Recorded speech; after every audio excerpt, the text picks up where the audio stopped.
कर्नाटक रैत संघ द्वारा आज शहर के पत्रिका भवन में पत्रिका गोष्ठी का आयोजन किया गया, जिसमें बीदर जिले के जिम्मेदार मल्लिकार्जुन ने बात कर मुद्दों को बताया। इस मौके पर किसान नेता आदि उपस्थित थे। कैमरामैन पपुराज का कवरेज। ಕಾರ್ಖಾನೆಯ ಕಬ್ಬು ಪೂರೈಸಿದ ನಂತರ ರೈತರಿಗೆ 15 ದಿವಸಕ್ಕೆ ಪಾವತಿಯನ್ನು ಮಾಡಬೇಕು. ಒಂದು ವೇಳೆ 15 ದಿವಸದಲ್ಲಿ ಮಾಡದೇ ಇದ್ದರೆ 14% ಬಡ್ಡಿ ಸೇರಿಸಿ ಕೊಡಬೇಕನ್ನುವಂತ ಕಾನೂನು ಇದೆ. ನಮ್ಮ ರಾಜ್ಯವು ಅದರಲ್ಲಿ ನಮ್ಮ ಬೀದರ್ ಜಿಲ್ಲೆ ಸತತವಾಗಿ ಒಂದು ವರ್ಷ ಅತಿವೃಷ್ಟಿ, ಇನ್ನೊಂದು ವರ್ಷ ಅನಾವೃಷ್ಟಿ. ಹೀಗಾಗಿ ನಮ್ಮ ಜಿಲ್ಲೆಯ ರೈತರು ಬರಗಾಲಕ್ಕೆ ತುತ್ತಾಗಿ ಆರ್ಥಿಕ ಸಂಕಷ್ಟ ಅನುಭವಿಸುತ್ತಿದ್ದಾರೆ.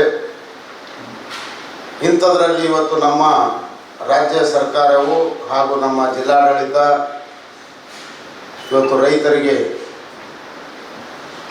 ಅವರ ನೆರವಿಗೆ, ಅವರ ಬದುಕು, ಅವರು ದುಡಿದು ಕಷ್ಟಪಟ್ಟಂಥ ಕೃಷಿಯ ಆ ಬೆಲೆ ಮೌಲ್ಯ ಅವರಿಗೆ ಸಿಗುವಂತೆ ಮಾಡ್ತಾ ಇಲ್ಲ. ಇದು ಬಹಳ ಖೇದಕರವಾಗಿದೆ. ಮೊನ್ನೆ ಬೆಳಗಾವಿ ಅಧಿವೇಶನದಲ್ಲಿ ನಮ್ಮ ರಾಜ್ಯ ಸರ್ಕಾರವು ಮುಖ್ಯಮಂತ್ರಿಗಳು ರೈತರ MT ಸಾಲಗಳ ಬಡ್ಡಿ ಮನ್ನಾ ಅನ್ನುವಂಥ ಘೋಷಣೆ ಮಾಡಿದರು. ನಾವು ಇಡೀ ರಾಜ್ಯದ ರೈತರ ಸಂಪೂರ್ಣ ಸಾಲ ಮನ್ನಾ ಮಾಡಬೇಕನ್ನುವಂಥ ಒತ್ತಾಯ ಸರ್ಕಾರಕ್ಕೆ ಸತತವಾಗಿ ಮಾಡ್ತಾ ಬಂದೀವಿ. ಆದರೆ MT ಸಾಲಗಳ ಬಡ್ಡಿ ಮನ್ನಾ ಮಾಡಿದರೆ ಅದನ್ನು ಸಹ ತೋರಿಕೆಗಾಗಿ ಮಾಡಿದ್ದಾರೆ ಅಂತ ಅನ್ನಿಸ್ತಾ ಇದೆ. ಕಾರಣ ನಮ್ಮ ರೈತರು ರಬ್ಬಿ ಬೆಳೆ ನೂರಾರು ಜನರಿಂದ ಕಟ್ಸ್ಕೊಂಬೋದು, ಒಬ್ರಿಬ್ಬರಿಗೆ ಕೊಡೋದು, ಅವ್ರದ್ದು ಏನೋ ಟೆಕ್ನಿಕಲ್ ಹೇಳ್ತಕ್ಕಂಥದ್ದು ಮೋಸ ನಡೀತಾ ಇದೆ.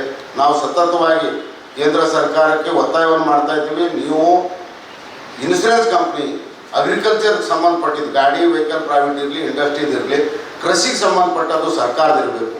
ಇವತ್ತು ಉದಾಹರಣೆಗೆ ನಮ್ಮ ಸರಿಸುಮಾರು ಒಂದು ವರ್ಷದಲ್ಲಿ 10,000 ಕೋಟಿ ರೂಪಾಯಿ ಪ್ರೀಮಿಯಂ ಕಟ್ಕೋತಾ ಇದ್ದಾರೆ ಈ ಇನ್ಶೂರೆನ್ಸ್ ಎಲ್ಲ ಕಂಪ್ನಿಗಳು ಕೂಡಿ ದೇಶದಲ್ಲಿ.